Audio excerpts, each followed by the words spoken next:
اعوذ باللہ من الشیطان الرجیم بسم اللہ الرحمن الرحیم ان اللہ وملائکتہ یصلون علی النبی یا ایہا الذین آمنوا صلوا علیہ وسلموا تسلیما اللہم صلی علی سیدنا و نبینا و شفیعنا و مولانا محمد وعلی آل محمد وبارک وسلم۔ محترم خواتین و حضرات، السلام علیکم۔ پیام صبح کے ساتھ ایک بار پھر حاضر میں ہوں آپ کا میزبان انیق احمد۔ خواتین و حضرات، پیر، منگل، بدھ اور جمعرات ان 4 دنوں میں ہم قرآن کریم کے مختلف آیات کے تعلق سے گفتگو کرواتے ہیں، اپنے ملک کے جید علماء سے سیکھتے ہیں کہ قرآن کریم کی یہ آیات ہم سے کیا مخاطبت کر رہی ہیں اور اللہ تعالیٰ ان آیات میں ہمارے لیے کیا کیا ہدایتیں رکھتا ہے، کیا کیا روشنی رکھتا ہے، اور ہم زندگی کو باوقار انداز میں کیسے گزار سکتے ہیں۔ قرآن کریم ہمیں عروج عطا فرماتا ہے۔ اپنے معزز علماء کے ہم بڑے شکر گزار رہتے ہیں کہ وہ تشریف لاتے ہیں اور قرآن کریم کی ان آیات کے مطالب، مفاہیم بالکل کھول کر، بالکل واضح کر کے بیان کر دیتے ہیں نہایت سلیس انداز میں۔ خواتین و حضرات، لیکن 2 دن جمعہ اور ہفتہ 2 دن ہم نے رکھے ہیں سوال و جواب کے لیے۔ آپ کے سوالات ہوتے ہیں اور ہمارے معزز علماء کے قرآن و سنت کی روشنی میں جوابات۔ کنفیوژنز ہمارے ذہنوں میں نہ رہیں، خاص طور پر ہماری یوتھ، ہمارے نوجوان کبھی کبھی ابہام کا شکار ہو جاتے ہیں، ان کے ذہنوں میں طرح طرح کے سوالات اٹھتے ہیں۔ قرآن کریم کے پاس، ہمارے دین کے پاس انفس و آفاق کے ہر مسئلے کا حل موجود ہے، بس کسی اہل علم کی خدمت میں بیٹھنا پڑتا ہے، کسی اہل نظر اور اہل ذکر کے سامنے زانوِ تلمذ طے کرنے پڑتے ہیں۔ خواتین و حضرات، بس یہ جمعہ اور ہفتہ، یہ 2 دن سوال و جواب کے ہم نے اسی لیے رکھے ہیں کہ ذہنوں میں کوئی ایسی کنفیوژنز باقی نہ رہیں۔ آج ہماری خوش بختی تشریف فرما ہے ہمارے معزز مہمان محترم مفتی منیب الرحمان صاحب۔ خواتین و حضرات، مفتی منیب الرحمان صاحب سے کون واقف نہیں؟ ہمارے ملک کا ایک جید نام، مقبول، معروف اور محبوب نام، روزنامہ دنیا کالم نگار، مستقل آپ کا کالم شائع ہوتا ہے اور پیام صبح کا لازمی جز۔ محترم مفتی منیب الرحمان صاحب، مفتی صاحب کو خوش آمدید کہتے ہوئے پروگرام کا آغاز اللہ تعالیٰ کے بابرکت نام سے سورۃ الملک اور آیات 12، 13 اور 14۔ اعوذ باللہ من الشیطان الرجیم، بسم اللہ الرحمن الرحیم۔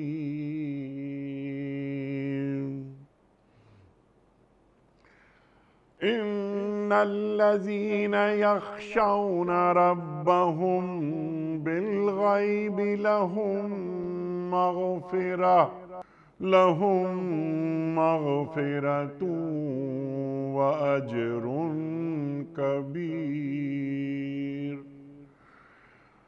وأسروا قولكم أو اجهروا به إنه عليم بذات الصدور۔ ألا يعلم من خلق وهو اللطيف الخبير۔ صدق اللہ العظیم۔ جو لوگ بے دیکھے اپنے رب سے ڈرتے ہیں، یقیناً ان کے لیے مغفرت ہے اور بڑا اجر۔ تم خواہ چپکے سے بات کرو یا اونچی آواز سے، وہ تو دلوں کا حال تک جانتا ہے۔ کیا وہی نہیں جانے گا جس نے پیدا کیا ہے؟ وہ باریک بین ہے اور باخبر ہے۔ مفتی صاحب، یہ پہلا سوال ہی بہت گہرا سوال، بڑا سوال، یہ اعجاز الحق صاحب کا ہے کراچی سے۔ ان کا سوال یہ ہے کہ مفتی صاحب ہم مسلسل پڑھتے ہیں کہ قرآن کے عجائبات کبھی ختم نہیں ہوں گے، یہ ہمارا ایمان ہے، اس بات کو ذرا ہمیں وضاحت سے سمجھا دیجیے۔ بسم اللہ الرحمن الرحیم، حامدا للہ عز وجل سبحانہ وتعالی ومصلیا ومسلما علی رسول اللہ وعلی آلہ الکرام وصحبہ العظام اجمعین۔ انیق احمد صاحب، قرآن مجید اللہ تبارک و تعالیٰ کا معجز بیان کلام ہے، یعنی معجزہ کے معنی یہ ہیں کہ کسی مدعی نبوت کے ہاتھ پر ایسی چیز کا صادر ہونا جس کی نظیر پیش کرنے سے لوگ عاجز آ جائیں۔ سبحان اللہ۔ جس طرح سے انبیاء کرام علیہم السلام کو اللہ تبارک و تعالیٰ نے متعدد معجزات عطا فرمائے۔ حضرت ابراہیم علیہ السلام پر جی نار نمرود کو گلزار بنا دیا گیا۔ حضرت داؤد علیہ السلام کے ہاتھ میں لوہے کو موم کر دیا گیا۔ حضرت سلیمان علیہ السلام کو پرندوں کی بولیاں سمجھنے کا علم دیا گیا، اور ہواؤں کو اور جنات کو ان کے لیے مسخر کر دیا گیا۔ حضرت عیسیٰ علیہ السلام مردے کو چھوتے تو زندہ ہو جاتا، برس کے مریض کو، مادرزاد اندھے کو چھوتے تو وہ صحت یاب ہو جاتا۔ اسی طرح سے موسیٰ علیہ السلام کے متعدد معجزات کا قرآن میں ذکر ہے کہ عصائے موسیٰ، ید بیضا، پھر ان کے لیے سمندر کو پاٹ دیا گیا۔ تو رسول اللہ صلی اللہ علیہ وآلہ وسلم تو سید الرسل ہیں، خاتم النبیین ہیں، امام الانبیاء ہیں۔ آپ کو تو اللہ نے سراپا معجزہ بنایا، آپ کے ایک ایک عضو کے معجزات، یہاں تک کہ لعاب دہن کے معجزات بھی حدیث میں مذکور ہیں، لیکن سب سے بڑا معجزہ یہ قرآن کریم ہے۔ اور قرآن کریم کی 6236 آیات اپنی جگہ معجزہ ہیں۔ باقی یہ کہ قرآن مجید میں جو علوم مستور ہیں، تو جیسے جیسے انسان کا علم آگے بڑھتا چلا جائے گا تو بہت سے ان علوم کا جو قرآن مجید میں بیان کیے گئے ہیں تو ان کے مظاہر ہمارے سامنے آتے چلے جائیں گے، اور انسان اس سے شرح صدر کے ساتھ قرآن مجید کو سمجھتا چلا جائے گا۔ قرآن مجید بنیادی طور پر ہدایت کی کتاب ہے، یہ کوئی سائنس کی کتاب نہیں ہے، لیکن قرآن مجید میں بہت سے علوم کو اللہ تبارک و تعالیٰ نے بیان کیا ہے۔ مثال کے طور پر شہد کی مکھی ہے، جی، اور وہ پھلوں کا رس چوستی ہے، پھر آ کر ذخیرہ کرتی ہے، چھتا بناتی ہے، پھر اس میں سے کچھ شہد نکلتا ہے، کچھ موم نکلتا ہے، لیکن وہ جو چھتا ہے وہ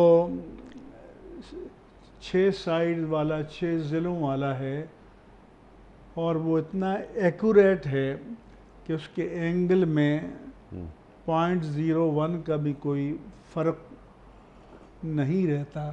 اب انسان سوچتا ہے کہ یہ ننھا سا جانور، معمولی سا جانور، اس کو یہ شعور کس نے عطا کیا کہ اس نے یہ 6 سائڈ یا اضلاع پر، چھوٹے چھوٹے خانوں پر مشتمل اپنا یہ چھتا بنایا، اور اتنا سائنٹیفکلی ایکوریٹ ہے، کریکٹ ہے اور درست ہے۔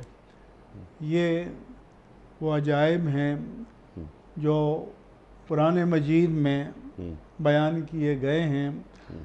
مثلا فرمایا کہ افرأیتم ما تزرعون اانتم تزرعونہ ام نحن الزارعون، کہ تم نے کبھی غور کیا کہ تم جو بیج کا دانہ یا تخم زمین میں بوتے ہو، وہ دانہ گل جاتا ہے اور اس سے ایک نبات پیدا ہوتا ہے، حساس سی کونپل۔ تو اللہ فرماتا ہے کہ اس کو تم اگاتے ہو یا ہم اگاتے ہیں، مانا کہ تم کاشت کرتے ہو، ٹریکٹر چلاتے ہو، بیج ڈالتے ہو، لیکن ایک ننھی سی کونپل کے لیے زمین جو اپنا سینہ پھاڑ دیتی ہے، یہ ہمارے حکم سے پھاڑتی ہے۔ یہ ہماری قدرت سے ہوتا ہے۔ اگر انسان کی مرضی ہوتی تو انسان چاہتا کہ جو بھی دانہ ڈالا ہے وہ اگائے، لیکن جس کے بارے میں اللہ کا حکم ہوتا ہے وہ اگاتا ہے، جس کے بارے میں اس کا حکم نہیں ہوتا نہیں اگتا۔ چیونٹی ہے، اس کا ذکر بھی قرآن مجید میں ہے۔ چیونٹی جانوروں میں سے وہ ہے کہ جو اپنے لیے اسٹاک کرتی ہے روزی، چنانچہ وہ گندم کے دانے، دال کے دانے، چیزیں وہ اسٹاک کرتے ہیں، اور ان کو اللہ پاک نے یہ شعور دیا ہے کہ گندم کے دانے کو اسٹاک کرنے کے لیے 2 ٹکڑے کرتے ہیں، کیونکہ اگر پورا دانہ ہو تو وہ آئے گا، 2 ٹکڑے کریں گے تو وہ نہیں اگے گا۔ اور دال کے دانے کو 4 ٹکڑے کرتی ہے کہ دال کا دانہ 2 ٹکڑے کر دیں تو پھر بھی اگاتا ہے، سبحان اللہ۔ 4 کرتے ہیں تو نہیں اگتا۔ اب بتائیں یہ شعور کس نے دیا؟ یہ رب کریم نے دیا، اور یہ راز جو ہیں قدرت نے قرآن کریم کے ذریعے ہمیں بتائے، اور ہمیں اس کی بابت قرآن مجید نے آگاہ کیا۔ علامہ اقبال نے کہا ہے کہ سبق ملا ہے یہ معراج مصطفیٰ سے مجھے، کہ عالم بشریت کی زد میں ہے گردوں۔ تو جب اللہ کے رسول اکرم صلی اللہ علیہ وسلم کا سفر معراج ہوا تو اس وقت انسانیت اس تصور سے آگاہ نہیں تھی کہ انسان بلندیوں میں پرواز کر سکتا ہے، لیکن علامہ اقبال کہتے ہیں کہ معراج نے یہ سبق دیا کہ یہ گردوں اور افلاک اور یہ خلائیں تو یہ بشریت کی زد میں ہیں۔ فرق یہ ہے کہ نبی جب معجزہ دکھاتا ہے تو مافوق الاسباب ہوتا ہے، اور انسان جب سائنسی ترقی کرتا ہے تو وہ آلات کے ذریعے اور اسباب کے ذریعے کرتا ہے۔ اسی طرح سے ہمارے قدیم فلاسفہ کہتے تھے کہ کسی چیز کی تجزی کر دی جائے، پارٹیکلز اس کے اجزاء بناتے چلے جائیں تو ایسا کوئی جز نہیں بن سکتا جس کے آگے جز نہ بن سکیں۔ اب سائنسدانوں نے کہا کہ ایٹم ایسا جز ہے کہ الیکٹران اور پروٹون میں کہ جو آخری جز ہے، تو قرآن مجید نے فرمایا تھا کہ وَمَزَّقْنَاهُمْ كُلَّ مُمَزَّقٍ، کہ ہم نے ان کو پوری طرح سے ٹکڑے ٹکڑے کر دیا، یعنی یہ امکان عطا کیا کہ ایسا ممکن ہے اور ایسا ہو سکتا ہے۔ تو اس طرح کے جن کو سائنسی ترقی کی صورت میں جو چیزیں ہمارے علم میں آتی ہیں تو ان کے بارے میں بھی ہمیں حقائق قرآن مجید میں مل جاتے ہیں، لیکن اصل چیز جو قرآن کتاب ہدایت ہے، اور ہمیں ان تمام چیزوں کو ہدایت اور حق تک پہنچنے کے لیے استعمال کرنا چاہیے۔ سبحان اللہ، سبحان اللہ۔ لیکن خشیت خداوندی کے ساتھ، یعنی ہر علم میں توحید کو شامل کیا جائے گا، ہر علم میں توحید کو شامل کیا جانا چاہیے، جی، اور یہ انسان جو منکرین آخرت ہیں یا منکرین وجود باری تعالیٰ ہیں، وہ ان تمام سائنسی حقائق کو دیکھتے ہیں، لیکن ان کی اپروچ، زاویہ نظر اور مسلمان کی اپروچ میں فرق ہے۔ سبحان اللہ۔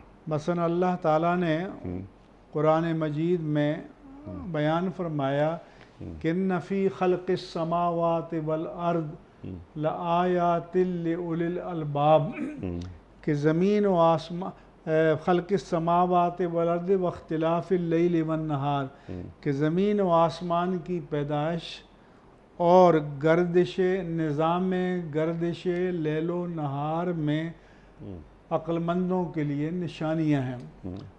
یہ اولو الالباب یا ارباب عقل و خرد کون ہے؟ کہ الذین یذکرون اللہ قیاما وقعودا وعلی جنوبہم، کہ وہ حالت قیام میں، حالت قعود میں اور کروٹوں کے بل لیٹے ہوئے اللہ کو یاد کرتے ہیں۔ وَيَتَفَكَّرُونَ فِي خَلْقِ السَّمَاوَاتِ وَالْأَرْضِ، اور زمین کی تخلیق میں جو ایک توازن ہے، ایک نظم ہے، ایک ارتباط ہے، اس میں غور کرتے ہیں، اور جب غور کرتے ہیں تو اس نتیجے پر پہنچتے ہیں کہ ربنا ما خلقت ھذا باطلا، اے ہمارے پروردگار، تو نے یہ کارخانہ قدرت بے مقصد پیدا نہیں کیا، سبحانک فقنا عذاب النار۔ اسی طرح فرمایا ہے کہ الشمس والقمر بحسبان، سورج اور چاند کسی اللہ تعالیٰ کے ضبط کی ایک اندیکھی زنجیر میں بندھے ہوئے ہیں، ایک ان سین کنٹرول ہے کہ کوئی چیز اس کے حکم سے سرے منہ انحراف نہیں کرتی۔ فرمایا کہ وَالشَّمْسُ تَجْرِي لِمُسْتَقَرٍّ لَهَا ذَلِكَ تَقْدِيرُ الْعَزِيزِ الْعَلِيمِ، سورج اپنے مستقر پر رواں دواں ہے، اور یہ مقرر کیا اندازہ ہے اس ہستی کا جو غالب بھی ہے اور علم والا ہے۔ غالب ہے تو کنٹرول کر رہا ہے، اور علم والا ہے تو نظام میں توازن ہے۔ وَالْقَمَرَ قَدَّرْنَاهُ مَنَازِلَ، اور چاند کے لیے ہم نے منزلیں مقرر کی ہیں، حَتَّى عَادَ كَالْعُرْجُونِ الْقَدِيمِ، یہاں تک کہ مہینے کے آخر میں کھجور کی خشک شاخ کی مانند ہو جاتا ہے۔ فرمایا کہ وَكُلٌّ فِي فَلَكٍ يَسْبَحُونَ، یہ سب کے سب آسمان میں اپنے اپنے مدار میں تیر رہے ہیں، لیکن کوئی کولین، کوئی تصادم، کوئی ایکسیڈنٹ نہیں ہوتا، کیونکہ اللہ تعالیٰ نے ان کو اپنی قدرت کی کنٹرول میں، قابو میں رکھا ہوا ہے، اور کوئی چیز اس کے حکم سے سرے منہ انحراف نہیں کرتی۔ سبحان اللہ، سبحان اللہ۔ یعنی عظمت قرآن جتنی بیان کی جائے وہ کم ہے۔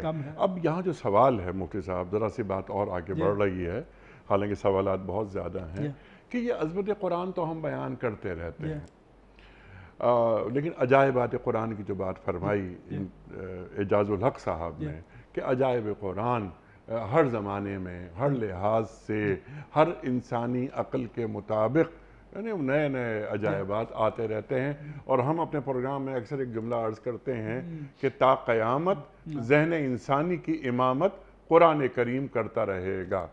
جو اصول دے رہا ہے قرآن، جو علوم کی شکل میں چیزیں سامنے آ رہی ہیں، کچھ آپ نے ارشاد بھی فرمایا، کیا قرآن کریم پر تحقیق ہو رہی ہے یا قرآن کریم سے جس طرح استفادہ کرنا چاہیے تھا کیا وہ استفادہ کیا جا رہا ہے؟ من حیث الامہ، یہ جو مسلم گلوب ہے کیا وہ سوچ رہا ہے؟ یہ تسخیر کائنات کی بات ہوتی ہے، انما یخشی اللہ من عبادہ العلماء، اور علماء میں یہاں پر قرآن و حدیث کے عالم کی بات نہیں ہو رہی، جو آیات چلتی ہوئی آ رہی ہیں وہ باٹنی کے حوالے سے بات ہو رہی ہے۔ تو کیا آج کا مسلمان باٹنسٹ یا اکنامسٹ یا فزسسٹ کیا قرآن کریم پر، یعنی فزکس کے معاملات، کتنے مسلمان سائنسداں ہیں جو قرآن کریم کے علوم فزکس کے حوالے سے ریسرچ کر کے لوگوں تک پہنچا رہے ہیں؟ کیا اس سلسلے میں ہم من حیث الامہ ذہنی طور پر غیر ذمہ دار تو نہیں ہیں؟ حنیق احمد صاحب، یہ نظام اللہ تعالیٰ کے دو ہیں، ایک تشریعی نظام ہے، ٹھیک ہے، ایک تکوینی نظام ہے۔ ٹھیک، تکوینی نظام میں بندے کے کسی اختیار کا کوئی دخل نہیں ہے، اور یہ وہ انسان کے اندر کی کائنات ہو یا انسان کے باہر کی کائنات ہو، کہ سنریہم آیاتنا فی الآفاق وفی انفسہم، کہ ان قریب ہم ان کو اپنی قدرت کی نشانیاں دکھائیں گے، خود ان کی اپنی ذات میں اور آفاق عالم میں۔ تو جب تک علم کی باغ ڈور مسلمانوں کے ہاتھ میں تھی تو مسلمان دنیا کی امامت کر رہے تھے، چنانچہ جن سائنسی تحقیقات کو، خواہ وہ ریاضی کے بارے میں ہوں، فلکیات کے بارے میں ہوں، بحریات کے بارے میں ہوں، تو فزکس ہے، کیمیا ہے اور علوم ہیں، تو مسلمان جب تک ان علوم میں امامت کے مقام پر تھے وہ دنیا کی بھی امامت کر رہے تھے اور دنیا پر بھی حکمرانی کر رہے تھے۔ جب مسلمانوں نے علم کی امامت کو چھوڑ دیا تو پھر دنیا کی امامت بھی ان سے چھن گئی۔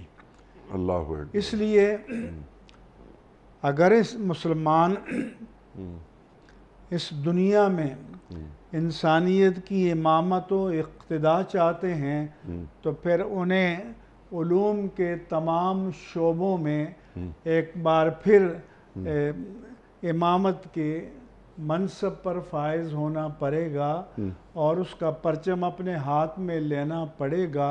ظاہر سی بات ہے، جیسا کہ آپ نے متوجہ کیا، اس وقت جن حالات سے ہم گزر رہے ہیں تو جدید علوم کی امامت ہمارے ہاتھ میں نہیں ہے، ہم مقتدا نہیں ہیں، مقتدی ہیں، اور قرآن پر ایمان کا تقاضا یہ ہے کہ مسلمانوں کو مقتدا بن کر، رہنما بن کر اس دنیا کی امامت کرنی چاہیے، دنیا کی امامت بھی کرنی چاہیے، اور مسلمانوں کے زوال کی وجہ سے، یعنی علمی زوال کی وجہ سے دنیا کو کتنا نقصان ہوا اور ہو رہا ہے۔ جب مسلمان علم رکھتے تھے اپنے پاس، جو جیسا کہ آپ نے فرمایا، اور کیا اچھی بات فرمائی کہ علم ہی امامت بخشتا ہے، تو ہم دنیا پر احسانات کرتے تھے۔ یہی وجہ ہے کہ جن کے ہاتھ میں مادی طاقت آ گئی ہے جی، وہ چاہتے ہیں کہ ہم طے کریں کہ کسی کے پاس کوئی علم کس درجے میں ہونا چاہیے۔ وہ چاہتے ہیں کہ یہ ایٹم کا علم جو ہے یہ مسلمان کے پاس نہیں آنا چاہیے۔ صرف ایٹم کا علم ہی کیا، مسلمان دنیا کا مستقبل طے کرتے تھے، اب دنیا مسلمانوں کا مستقبل طے کر رہی ہے۔ اللہ اکبر، اللہ اکبر۔ اس لیے دنیا کی جو لیڈنگ یونیورسٹیز ہیں 500 جی کہا جاتا ہے ان میں مسلمانوں کی ایک بھی نہیں ہے، جی حالانکہ مسلمان وسائل سے دوچار ہیں۔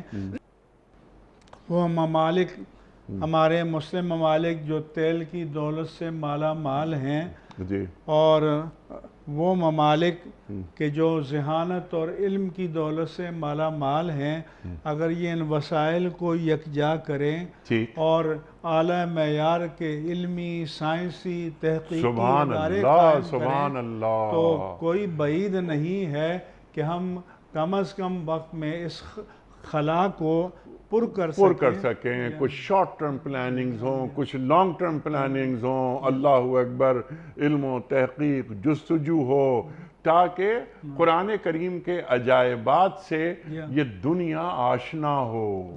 اللہ اس لیے میں اکبر۔ کہتا ہوں کہ جب پہلا انسان چاند پر پہنچا جی تو اس کے ہاتھ میں بائبل تھی، اگر اس کے ہاتھ میں قرآن ہوتا تو لاشعوری طور پر انسان کو پیغام ملتا کہ اس قرآن نے ان کو ان بلندیوں تک پہنچایا ہے۔ اللہ اکبر، تو اللہ کاش اکبر، کہ کیونکہ قرآن ہی انسان کو بلندیوں تک پہنچاتا ہے۔ قرآن ہمارے پاس ہے تو ہم بلندیوں پہ کیوں نہیں پہنچ پا ان رہے؟ اللہ یرفع بہ اقواما ویدعو بہ آخرین، کہ اللہ اس کے ذریعے اقوام کو سربلندیاں بھی عطا کرتا ہے اور پستی سے بھی دوچار کر دیتا ہے۔ باقی جیسے میں نے عرض کیا تھا کہ دوسرا تشریعی نظام ہے، جی یعنی شریعت کے وہ احکام ہیں، قواعد و ضوابط ہیں کہ جن پر ہم عمل کرنے کے مکلف ہیں، اور ان پر آخرت کی نجات کا اور فلاح کا مدار ہوگا۔ ٹھیک، سبحان اللہ، سبحان اللہ۔ اور انسانی شعور جتنا بھی بلند ہو جائے، یا امامت قرآن کریم کرتا رہے گا۔ اللہ یقیناً 1400 سال بعد بھی نئے نئے مضامین سامنے آتے ہیں، نئے نئے علوم سامنے آتے ہیں، تو علوم القرآن پہ بھی کسی روز انشاءاللہ آپ سے بات کروائیں گے۔ فرزانہ اقبال صاحبہ ہیں، سماجی مسئلہ بہت بڑا۔ مفتی صاحب، آپ ہمیں تعلیم کرتے ہیں، آپ کے پروگرام کے ذریعے ہمیں بہت کچھ سیکھنے کو ملتا ہے۔ ہمارے معاشروں میں جس طرح جھوٹ عام ہو گیا ہے اور جھوٹ بولنے والے کو فنکار سمجھا جانے لگا ہے اور سچ بولنے والے کو بے وقوف سمجھا جانے لگا ہے، تو ایسے میں کیا کیا جائے؟ وہ یہ پوچھ رہی ہیں۔ اب شرعی قوانین اور جھوٹ، لعنت اللہ علی الکاذبین وغیرہ، لیکن یہ وہ کہہ رہی ہیں کہ یہ تمام باتیں ہم جانتے ہیں، ہم جانتے ہیں تمام باتیں یہ، لیکن معاشرے کیوں یہ جھوٹ زدہ ہو گئے ہیں؟ ولی دکنی نے کہا تھا، جی پہلے جو آپ کہہ کر بلاتے تھے اب وہ تو کہتے ہیں، وقت کے ساتھ خطابات بدل جاتے ہیں۔ پہلے تھے میں خانہ میں، اب ہے مسجد میں ولی، عمر کے ساتھ مقامات بدل جاتے ہیں۔ جب قوموں پر زوال آتا ہے تو اقدار بھی بدل جاتی ہیں، ٹھیک ہے، اطوار بھی بدل جاتے ہیں۔ ایک وقت وہ تھا کہ رسول اللہ صلی اللہ علیہ وآلہ وسلم سے ایک صحابی نے پوچھا کہ یا رسول اللہ صلی اللہ علیہ وسلم، کیا کوئی مسلمان بخیل ہو سکتا ہے؟ تو میرے آقا و مولا صلی اللہ علیہ وآلہ وسلم نے فرمایا کہ ہاں، مسلمان بخیل ہو سکتا ہے۔ پھر انہوں نے پوچھا کہ کیا کوئی مسلمان بزدل ہو سکتا ہے؟ تاجدار کائنات صلی اللہ علیہ وآلہ وسلم نے فرمایا ہاں، مسلمان بزدل ہو سکتا ہے۔ پھر سائل نے پوچھا کہ یا رسول اللہ صلی اللہ علیہ وسلم، کیا مسلمان جھوٹا ہو سکتا ہے؟ تو میرے آقا و مولا صلی اللہ علیہ وآلہ وسلم نے فرمایا کہ مسلمان جھوٹا نہیں ہو سکتا۔ تو آج قدریں ایسی بدلیں کہ مسلمان نہ صرف یہ کہ جھوٹا ہو گیا بلکہ جھوٹ کو عیب بھی نہیں سمجھا جا رہا کہ بلکہ اس کو جیسے انہوں نے بتایا کہ ایک آرٹ اور فن سمجھا جا رہا ہے. تو وہ پروفیسر حفیظ طائب نے کہا تھا کہ ایک اعزاز ہے آوارگی یا نبی، اور کچھ ایسا ہے کہ جھوٹ فن عظیم ہے یا نبی، کہ لوگوں نے جھوٹ کو بہت بڑا آرٹ بنا لیا ہے، فن بنا لیا ہے، کمال بنا لیا ہے کہ دیکھیں ہم نے کیسے کسی کو بنا لیا. تو یہ مسلمان کا شعار کبھی ہو ہی نہیں سکتا، جھوٹ بولنا، جھوٹا ہونا. لیکن ہماری بدنصیبی یہ ہے کہ ہمارے ہاں جھوٹ بہت زیادہ. ٹھیک ہے، تو اب اس کا حل کیا ہے؟ کیسے یہ معاشرے پاک ہوں اس لعنت سے؟ دیکھیں ساری برائیوں کا حل تو یہ ہے کہ قیامت پر اور قیامت کی جزا و سزا پر اور قیامت میں اللہ کے حضور جواب دہی کے تصور پر ہمارا یقین کامل ہونا چاہیے. اگر یہ یقین کامل ہو تو اللہ نے قرآن میں فرمایا کہ وَلِمَنْ خَافَ مَقَامَ رَبِّهِ جَنَّتَانِ، جو اس دنیا میں رہتے ہوئے اللہ تعالیٰ کے حضور جواب دہی کے تصور سے لرز جائے تو اس کے لیے 2 جنتیں ہیں. اور ایک مقام پر فرمایا کہ وَجَنَّةٍ أَرْضُهَا السَّمَاوَاتُ وَالْأَرْضُ، ایک جنت کی وسعتیں آسمانوں اور زمین کے برابر ہیں. تو اصلاح تو یہی ہے کہ قیامت کے تصور کو تازہ کریں اور اللہ تعالیٰ کے حضور جواب دہی کے تصور کو اپنے دل و دماغ میں ہمیشہ حاضر رکھیں، مستحضر رکھیں. تو ٹھیک ہے، بہت ممکن ہے اور جی ہاں یقین بالکل. ہے. والدین جھوٹ بولنا چھوڑ دیں، اولاد خود سچ بولنا شروع کر دے گی. والدین جھوٹ بولنا چھوڑ دیں، اساتذہ جھوٹ بولنا چھوڑ دیں، جو وقت کے رہنما اور بنے ہوئے ہیں وہ جھوٹ بولنا چھوڑ دیں، تو بڑے جھوٹ بولنا چھوڑ دیں تو چھوٹے بھی نہیں بولیں گے. جی ہاں بالکل، کیونکہ پہلا ہیرو تو باپ ہوتا ہے نا.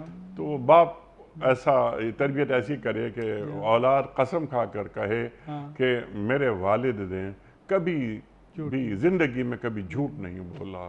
تو یہی بچے وہی سیاستداں بنتے ہیں، وہی چلے جاتے ہیں بیوروکریسی میں، وہی چلے جاتے ہیں جوڈیشری میں وغیرہ وغیرہ.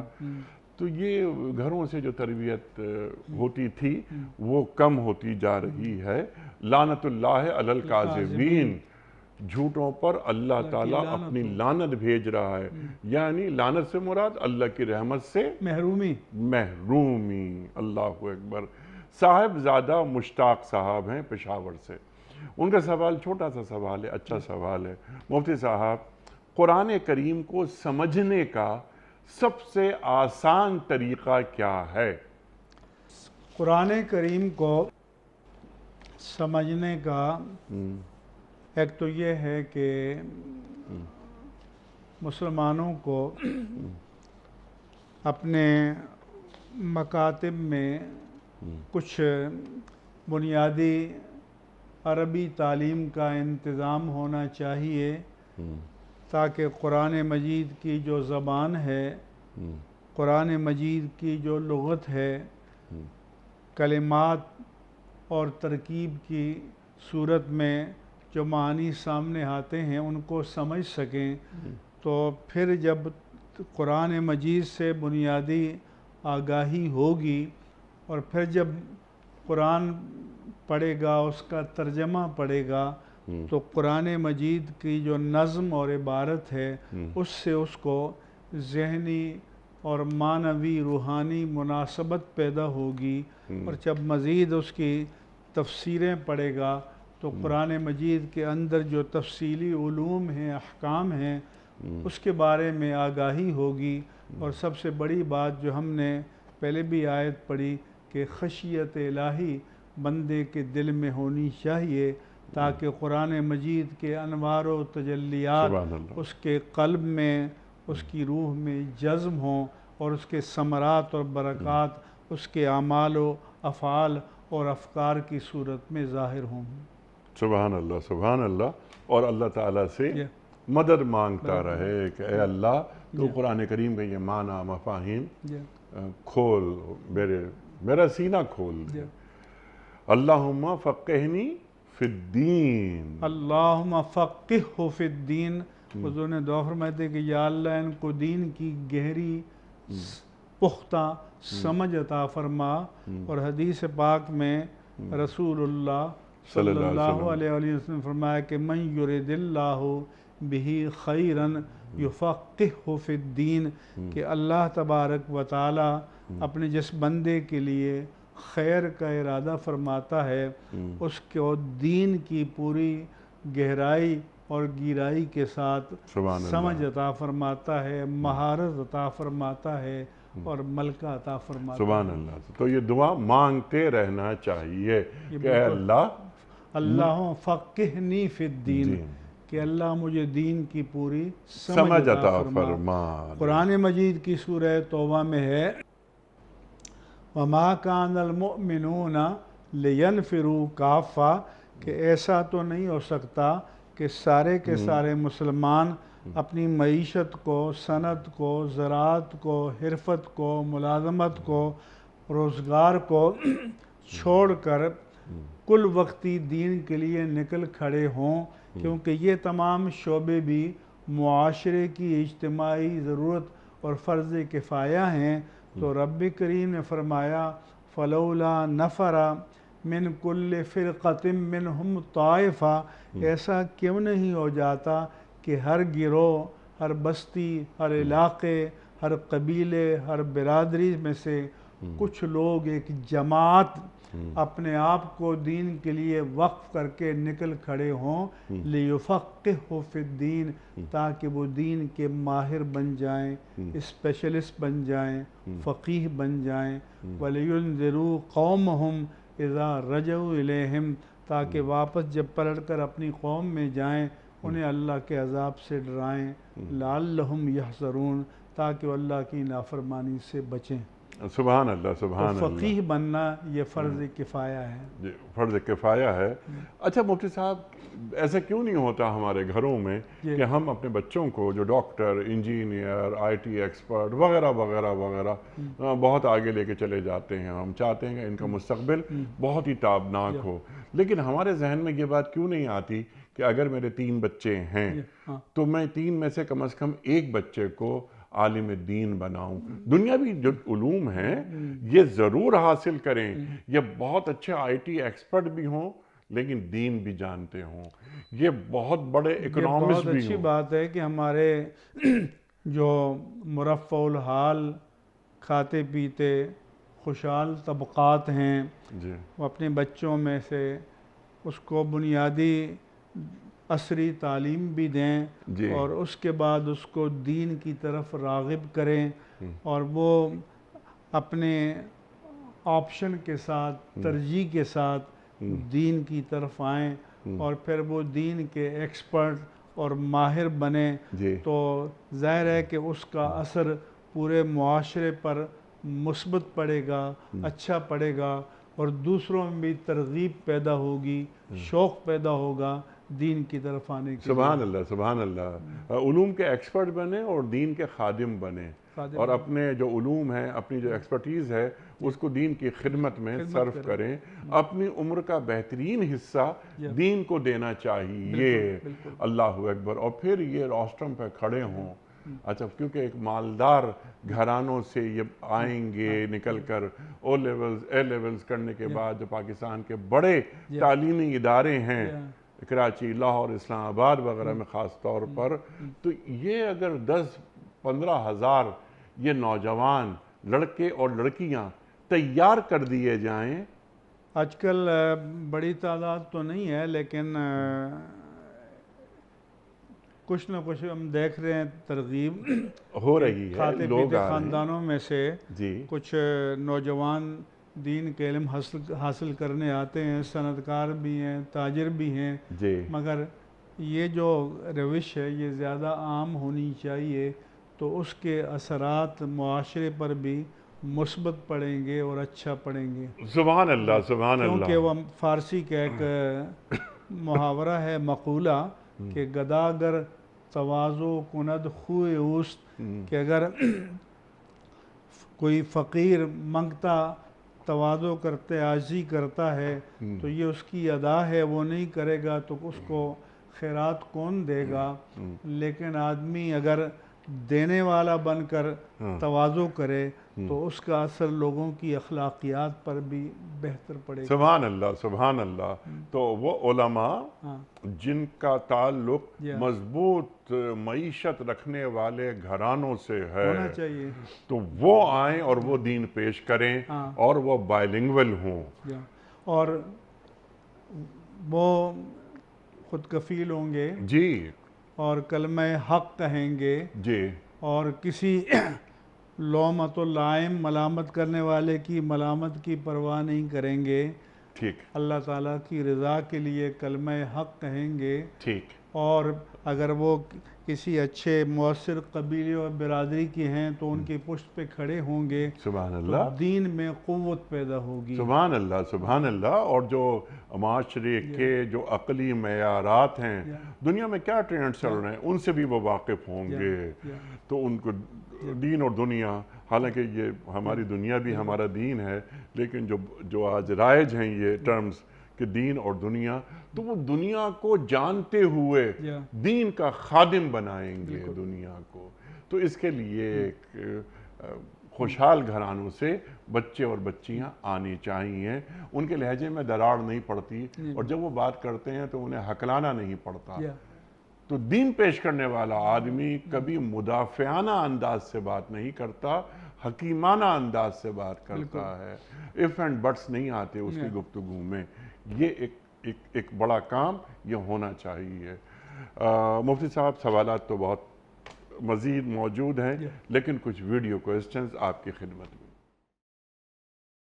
السلام علیکم مفتی صاحب، میرا آپ سے یہ سوال ہے، قرآن مجید کے ادب اور احترام کا اصل تقاضا کیا ہے؟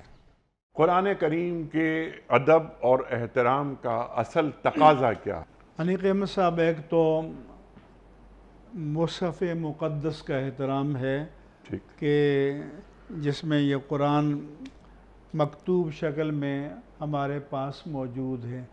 تو اس مصحف کوئی کا بھی احترام کرنا چاہیے، بے توقیری نہیں کرنی چاہیے. لا یمسہ الا المطہرون، طہارت کے ساتھ اس کو چھونا چاہیے.